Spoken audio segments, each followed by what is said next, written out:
It's really easy to dream up big garden plans. It's really hard to follow through on them. If I sound like I'm out of breath, it's because I'm trudging through this deep snow. First up is our raised bed garden. The other gate has snow like halfway up it. It's basically frozen solid right now. These were two of my favorites last year. This is where I spend a lot of time in March and April. Purple Emperor Nasturtium. This one I'm excited about.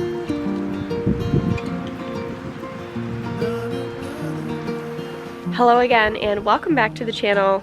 It may not seem like it with all of this snow on the ground, but spring is coming, which means gardening season is upon us and I cannot wait.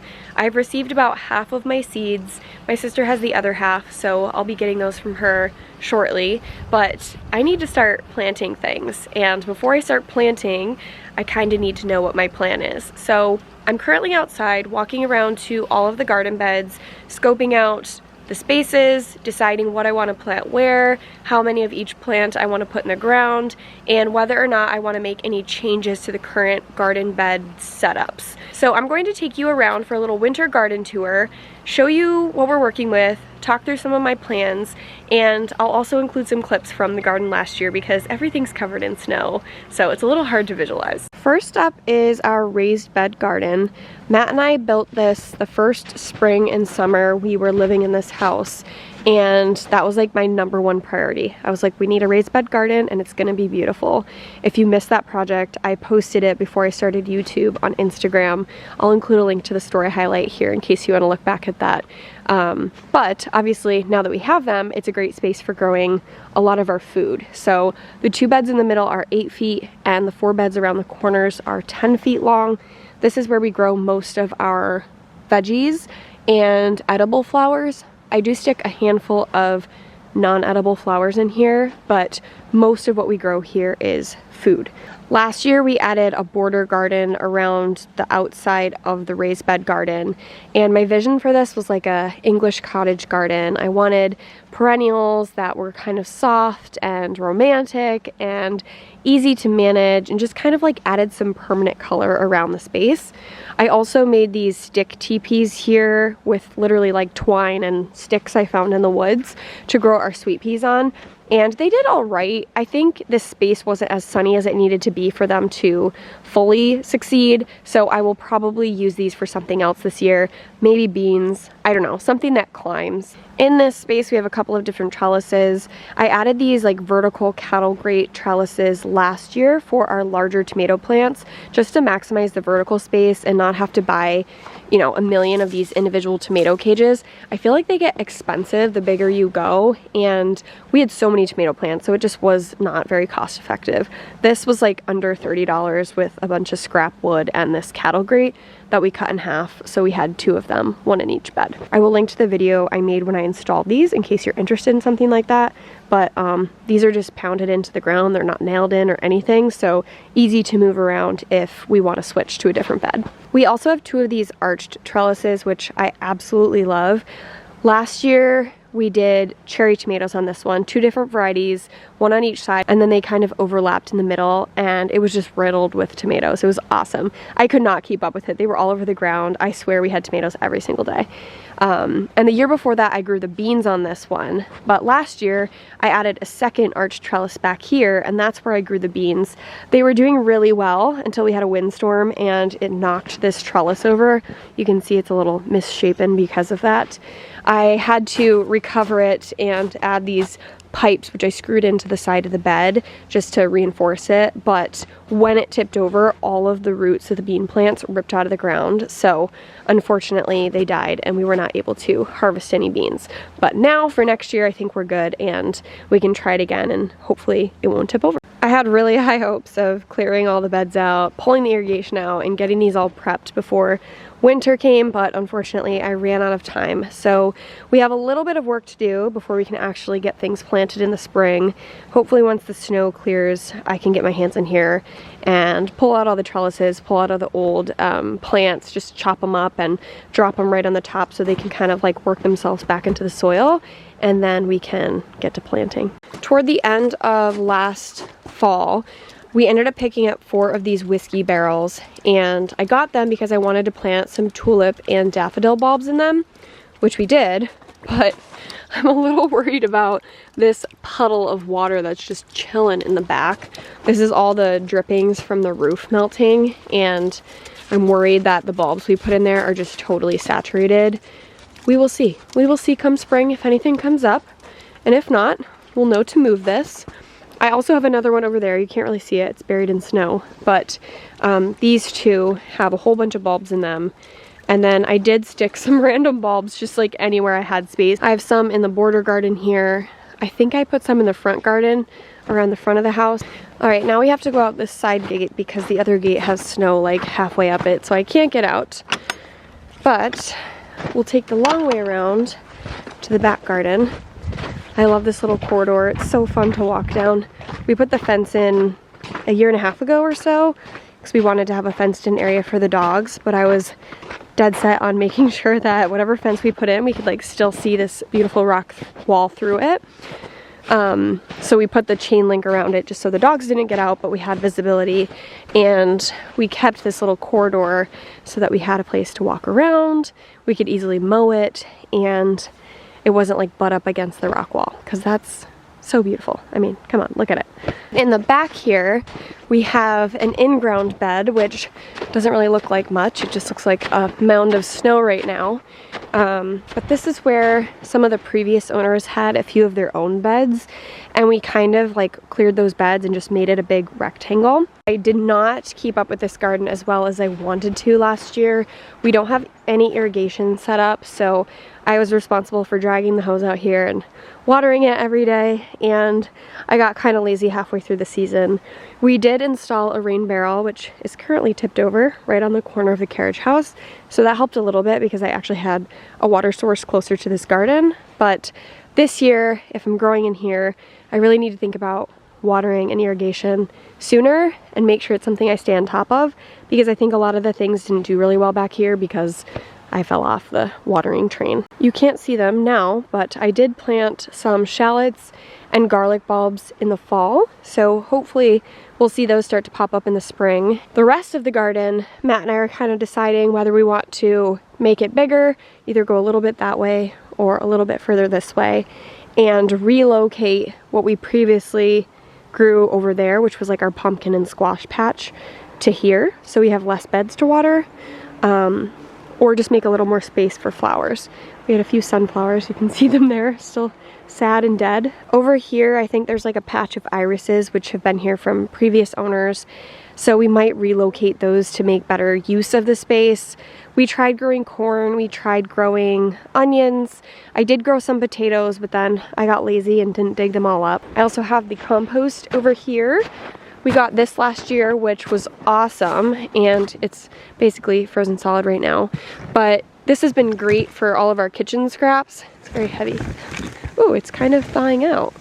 So this has been great. We got this last summer, but as you can imagine, we create a lot more garden waste than we can fit in this container. So I actually started another compost pile back behind this hill, and I would like to build that out a little bit more formally this season. Maybe put some pallets up and kind of contain it a little bit. So when we get to that, I will share it with you. If I sound like I'm out of breath, it's because I'm trudging through this deep snow, and yeah, I'm not in shape for this, I guess. We are now over by the clearing. So last spring, this whole area was just covered in brush, dead trees, invasives, vines, all kinds of stuff. And Matt and I took a week to just clear the whole area and get rid of that so we could create a more usable space. We didn't really have a plan beyond that, but it is now clear, and we're thinking about what we want to do next. But while we were thinking about that, we utilized this like upper area to grow pumpkins and squash last year, which was awesome. It did really well until it didn't. A lot of things got eaten by critters, and there was a lack of water. It was really hot, so you know, it kind of lost some traction, but it was really fun to grow all those things. I think if we relocate some of these to that bed we were just at, it would make my life easier for watering, and then we can just clear this out and figure out what we want to do with this space. One of the ideas we've been discussing is potentially turning this into like a wildflowery, grassy kind of meadow, and mowing a couple of paths through it for walking. We want it to be low effort, but also beautiful and bring in beneficial insects and things like that. So lots to think about. This is the lovely rain barrel that we installed last year. It's been really handy. Once we put it in, I had better access to water. Otherwise, the faucets are like way over there or on the other side of the house towards the front. So we need a pretty long hose to get water to these back gardens. During the winter, we think the deer might have knocked this over. When we saw it tipped over, there were a whole bunch of like deer tracks around it. I don't know if they were trying to get water or they were just having way too much fun, but it is now frozen solid and covered in snow. So we're waiting for things to thaw out a bit so we can empty a little bit of it and put it back upright so we can catch all of this lovely free water. We have 2 raised beds on the opposite side of the house, and these were 2 of my favorites last year because we filled them with flowers. This bed had cosmos, zinnias, some stock, and snapdragons in it, and this bed was all dahlias. So I loved having these right off of, you know, our side entry where I could come out, cut some flowers, bring them inside. It added some much needed color to this side of the house. So I'm thinking we will do the same this year. I would love to fill them with flowers.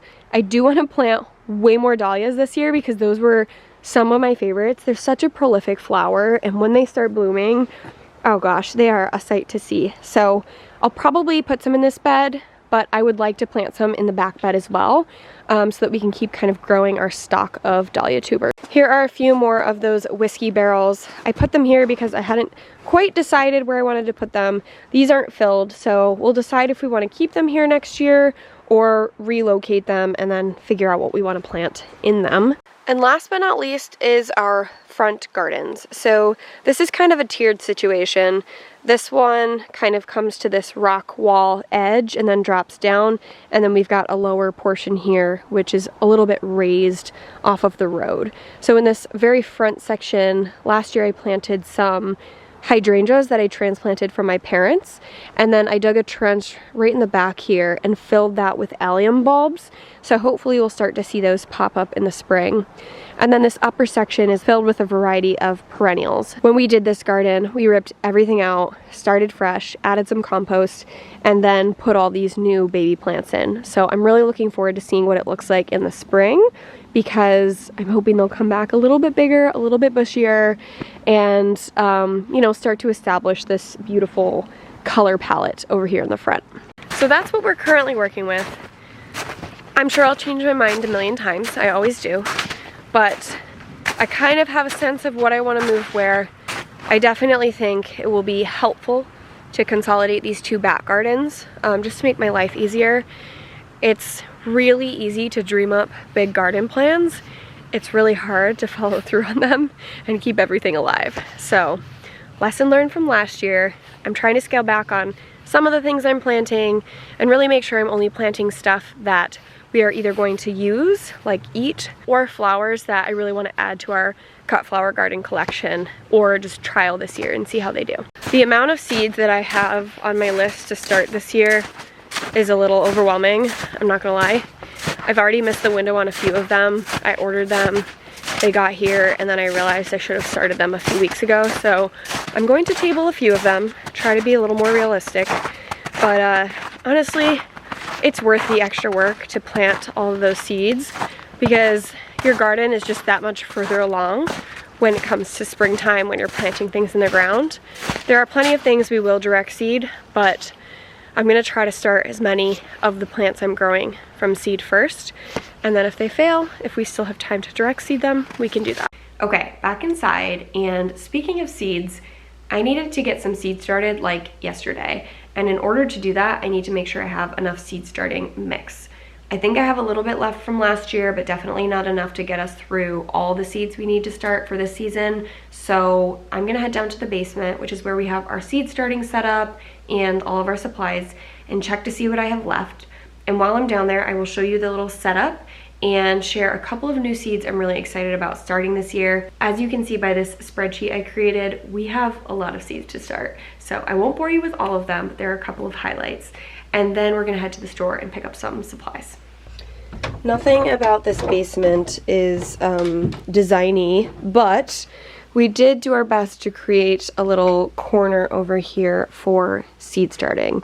So we've got 2 racks here, 6 of the shelves are lit up with grow lights, and then we have a mix of heat mats over here, which we rotate the trays on when the seeds are starting to germinate. And then over here is my little gardening bench, which I recently just cleaned up. I actually ended up reusing some of those empty containers from the office organization project because we have mice in the basement. It's just an old house. They love it down here. So having everything contained and in like plastic bins, which are easy to clean out, is much better than like open boxes. So I use some of those to just organize bits and bobs, but this is it. This is where I spend a lot of time in March and April. And it looks like we do have a little bit of seed starting mix. I tried a couple of different brands last year. I tried the Coast of Maine organic seed starter. I got the Black and Gold organic seedling mix, and I got a third brand, but I can't remember what it is off the top of my head.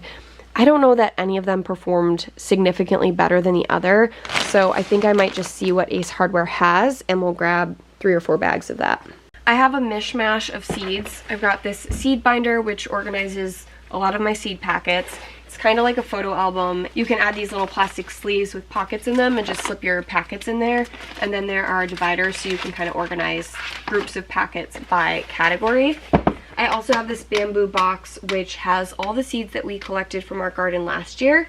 And then I have this random miscellaneous bin of seeds that I just purchased, which need to be organized in my binder. This is just the flower seeds that I purchased this year. It does not include all the flower seeds I already have, nor does it include all of the vegetable seeds and a few extra flower seeds that I'll be getting for my sister. So this is just a little taste of what's going to fill these shelves behind me very soon. There are a few of these that I missed the boat on, including the delphiniums. I got 3 different varieties of delphiniums. I was really excited about those, but they need to be started much earlier, so I'm just going to save those for next year.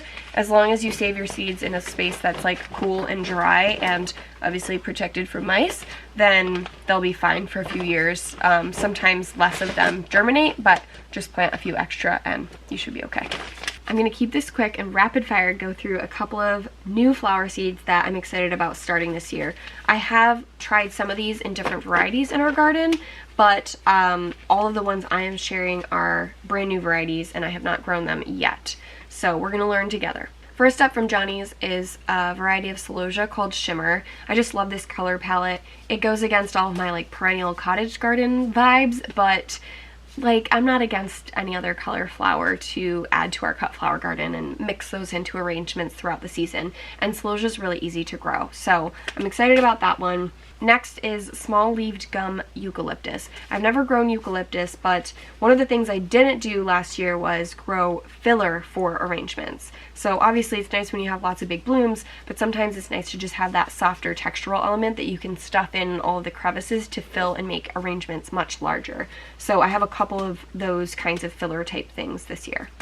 This one I'm really excited about. It is a variety of zinnia called Ballerina. It's like a soft, peachy, pale pink, and zinnias are also really easy to grow, but they're very harsh colors. It's like, it feels like you're looking at a color wheel, which there's nothing wrong with that. It's just not my taste. I still loved the zinnias last year. I just wanted to try a different color palette, so Ballerina it is. Last from Johnny's is flowering white dill, and I'm just a sucker for anything that looks like lacy and lovely and like just so romantic. I mean, how many times can I say that word? But this is such a beautiful flower, and I thought this would also make for a good filler. Moving on to Baker Creek, first up is the Lace Blue Lace Flower. I know nothing about this flower, but I loved that it looked lacy, and I loved the bluish purple color palette, so this is just an annual, so we'll try it this year, see how it goes, and if we like it, we'll get more for next year. I got some Amore Plum Salvia seeds. Salvia is so fun. It screams like cottage garden to me, but I haven't seen this particular colorway before in person, so I thought we would give it a go and try starting it from seeds. I think this is a perennial, so this will work well in the border garden and the front garden. Purple Emperor Nasturtium. This one I'm excited about because last year I planted, I forget the variety, but I did plant a nasturtium in the raised beds, and they just did so well come like mid to end of summer, and they filled out beautifully. All the flowers are edible, and that particular variety was like an orangey yellow flower, so I thought it would be fun to try a different color this year. Next is Fizzy Rose Pacote Cosmos. These, I love cosmos. I grow them every year. They're super easy to grow. They just have a really fun, whimsical aesthetic. I was just really drawn to this particular color. I like how like the edges of the petals are kind of darker and the inside of the petal is sort of like a soft whitish pink. So I thought that would be nice to mix in with the other cosmos we'll be growing. I am going to attempt to grow some petunias this year. Super Bizima, Giant Alba. A lot of people buy petunias from the garden center and, you know, fill their planters with them, but I figured why not try starting them from seed? If it doesn't work, we can still get them from the garden center, but the garden center typically has like really particular colors, and this one felt a little bit unique, so we'll give that a go. And then last but not least, this Antique Rose Mullion. It just screams cottage garden. They're like these tall, sort of spike-like flowers with lots of petals on them, and I love the softness of this color. I think it will mix well with some of the dark colors we already have and sort of blend that in with the white. We've got a lot of high contrast, so I need to kind of find things that fit in the middle and start to blend the overall color palette together.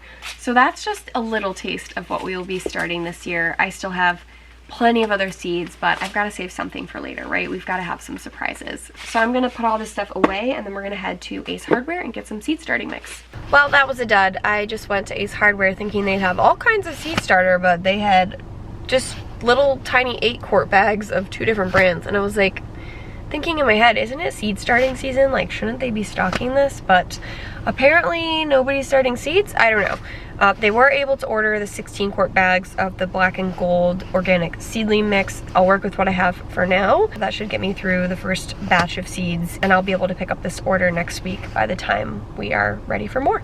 That's all for this week. I'm gonna wrap up here. Thank you so much for watching. I hope you enjoyed the video. I know it's a little underwhelming with all the snow, but I promise the gardens are going to look so much different come spring and summer, and it's going to be really exciting. If you liked the video, make sure to give it a thumbs up, hit that subscribe button, click the bell notification if you want to be notified for future uploads, and share it with a friend if you think it's something they would like. I will catch up with you in the next video.